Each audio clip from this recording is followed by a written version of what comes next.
Sa bawat kanto ng kalungsuran, ang jeepney ay bahagi ng ating araw-araw na buhay. Isa sa mga sumisimbolo ng transformasyon sa Pilipinas na matagal nang nagsisilbing pangunahing paraan ng pamumuhay para sa milyong-milyong Pilipino. Ngunit ngayon, ang makukulay at pamilyar na jeepney na ito ay nahaharap sa isang malupit na pagbabago. Noong 2017, inilunsad ng Land Transportation Franchising and Regulatory Board o LTFRB ang Public Utility Vehicle Modernization Program o PUVMP na tinawag na Jeepney Phase Out. Wala akong pakialam. Pwede po ba kayong magkwento tungkol sa inyong buhay bilang isang jeepney driver? Bilang isang jeepney driver, nakapagpaaral ako ng anak, nakapagtapos yung dalawa kong anak. Gaano na po kayo katagal nagmamaneho ng jeepney? Since 1982 pa, driver na ako. Paano po nyo tinutugunan ang mga pagsubok sa kalsada? Siyempre, mahaba ang pasensya. Kailangan nyo sa jeepney driver. Huwag mainit ang ulo, ganon. Ano po ang mga karaniwang reaksyon ng mga pasahero sa inyo bilang driver? Siyempre, hindi parehas ang pasahero eh. Merong masungit, merong mabait. Hindi na lang nakibo. Pinapagpasensyahan na lang. Paano po ninyo nakikita ang mga pagbabago sa jeepney modernization program? Tungkol dyan, siguro, ang masasabi ko, mahirap para sa amin. Mawala ang jeep. Kasi dyan na nga kami kumuha ng pinapag-aaral namin, panggastos namin araw-araw. Tapos pag mawawala ang jeep, wala na kami trabaho. Hindi naman namin kaya kumuha ng bagong sasakyan na milyon ng halaga. May mga karanasan po ba kayong hindi nalilimutan habang nagmamaneho? Wala naman. Okay naman ang pagdadrive, ang pagbiyahe. Sa tingin nyo, ano ang mga kailangan ng gobyerno para tulungan ng mga jeepney driver katulad nyo? Yun nga. Sana hindi maalis yung jeep. Patuloy pa rin makabiyahe. Kasi mawawalang pag inalis ang jeep, wala na. Ewan ko kung saan kami pupulutin, mga driver ng jeep. Kung ninyo pinapaangalagaan ang inyong kalusugan at kaligtasan habang nagmamaneho? Yun lang, araw-araw. Bago bumiyahe, siyempre magdadasal muna. Tsaka kompleto sa tulog para magandang paningin, ganyan. Hindi na jeep yan. Minidas na yan. Malaki na ang bayad na minimum dyan. Sa aming mga driver, kahit ulang ang barya, ang mga estudyante, okay lang sa amin. Ang pagtutol ng mga driver ay nagbunga ng protesta sa kalye at ang mga negosasyon sa gobyerno.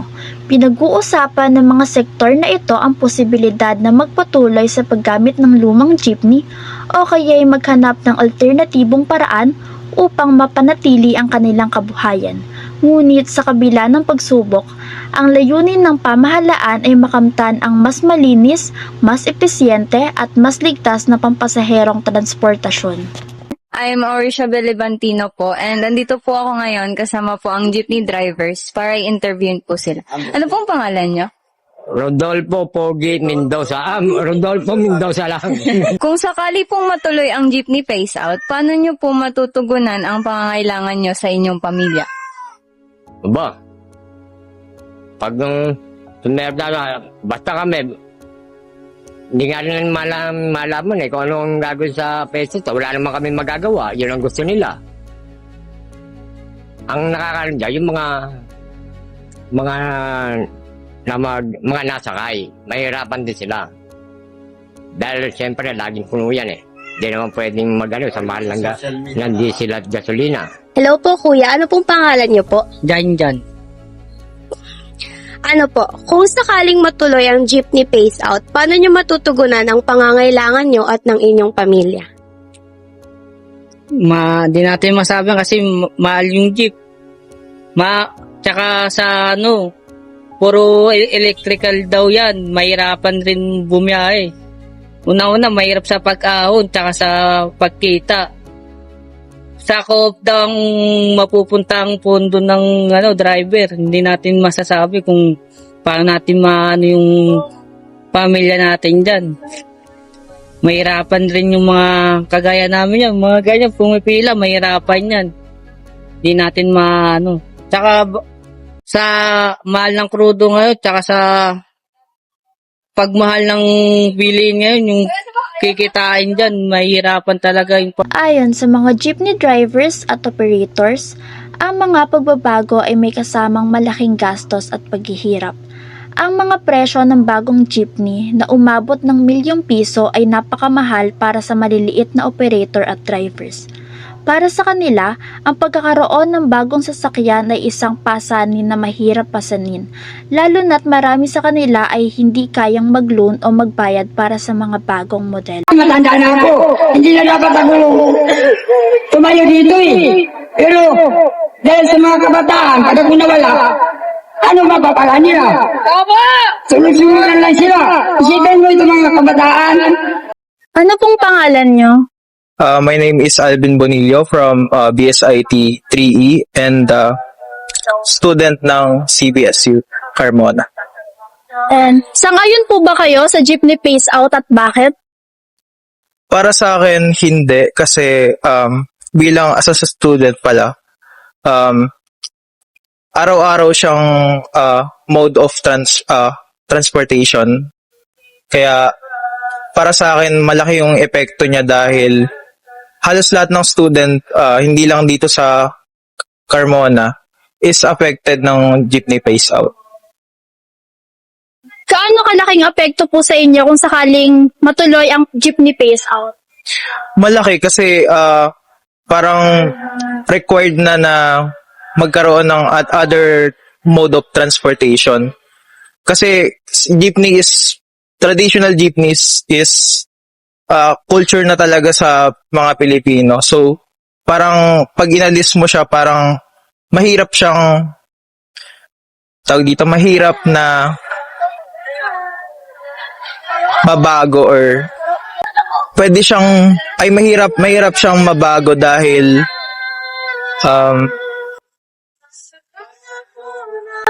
hindi lahat ay may kakayahan na bumili ng sariling sasakyan or motor. Ganun.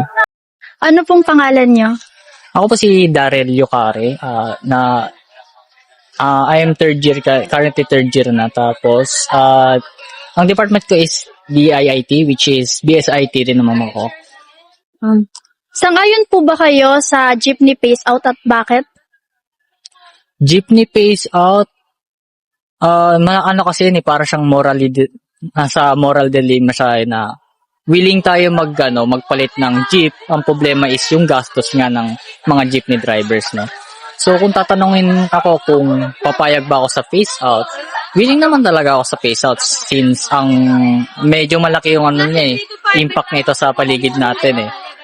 Tapos, yung pa natin, marami tayong mga dyan eh. Mas nakakadisgrasya talaga yung mga lumang jeep. Gaano kalaking epekto po sa inyo kung sakaling matuloy yung jeepney phase out? Epekto sa akin yan, una sa lahat, siguro sure na natin yan na magtataas yung mga pasahe natin. Tsaka as a commuter kasi, nahihirapan din ako mag-save ng pera ko para sa pamasahe, mga ganong klase kasi. Ngayon kung magtataas pa siya yung pamasahe natin, mas malala tayo mahirapan. Tapos, isa rin kasi ako siklista, no? Kasi sa pagiging siklista ko, may nakakasalubong ako mga jeep na bigla na lang lumiliko. Kaya napapansin ko sa mga modern jeep at ang lalaki nila. Isa parang na sila, minibus na sila halos eh. No? So, as a biker, nahihirapan din ako. Doon pa lang sa lumang jeep, no? Kung ilalakihan pa lang natin sila, mas mahihirapan. So, malaking epekto rin sa akin yun as a siklista at as a commuter. Ano pong pangalan nyo? I'm Jerry Tapuyo, second year student of Bachelor of Science in Computer Science. Sangayon po ba kayo sa jeepney phase out at bakit? For me, di ako sang-ayon sa jeepney phase out. Parte na yun ng kultura ng pagiging isang Pilipino natin. Gaano po kalaking epekto sa inyo kung matuloy yung jeepney phase out? As a student, napapansin ko yung bagong jeep na yun, modern jeep, na sobrang laki ng price na tinaas, which is sobrang epekto as a student. Gawa ng, kung dati tayo, traditional jeepney na gagamitin natin, na low lang yung, yung pamasahe, nakakatulong talaga sa amin yon. But kapag na-phase out na yung jeepney, mag-i-increase yung pamasahe at makakadagdag pa yun sa problem natin as a student. Dagdag gastusin. Ano pong pangalan niyo? When Mark Merenciano, BSIT, second year. Sangayon po ba kayo sa jeepney phase out at bakit? Siguro sa ngayon hindi pa kasi hindi pa ready yung mga jeepney driver natin sa financially nga hindi pa talaga stable yung Philippines. Kung sakali man na na siguro financially stable na yung mga jeepney driver natin or kaya na nila ma-afford yung presyo ng mga bagong jeepney lalo na yung mga advance. Siguro oo, pero kasi ang talo dito yung mga jeepney driver natin kasi when it comes to cost kasi mababa talaga yung sahod ng kinikita ng mga jeepney driver lalo na sa nag-i-increase nga yung gas natin, 'di ba? Dahil sa war sa Ukraine. 'Yun. Gaano kalaking epekto sa iyo kung sakaling matuloy yung jeepney phase out? Siguro malaki kasi commute student ako from Bulian to dito. When it comes to phase out kasi, for sure, mababawasan yung mga jeepney driver natin yan na pumapasada. Kasi syempre, may mga jeepney driver din na hindi makaka-afford ng mga advanced na jeepney. So, imbes na ipilit nila, syempre, maghanap sila alternative na job. Ibig sabihin lang nun, kukunti yung mga jeepney driver natin. At for sure, maapektuhan yung, hindi lang ako, kundi yung other students pa na nagko-commute. Ano pong pangalan niyo? I'm Darren Maverick Noestro, first year BS IMT. And sangayon po ba kayo sa jeepney phase out at bakit?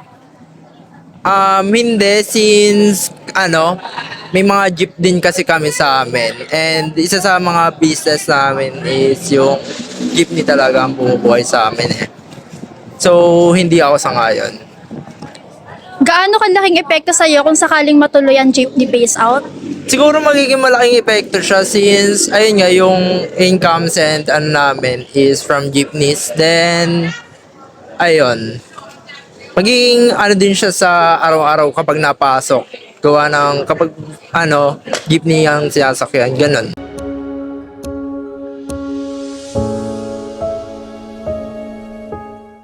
At sa huli, ang jeepney phase out ay hindi lamang isang kwento ng pag-aalis ng mga lumang sasakyan.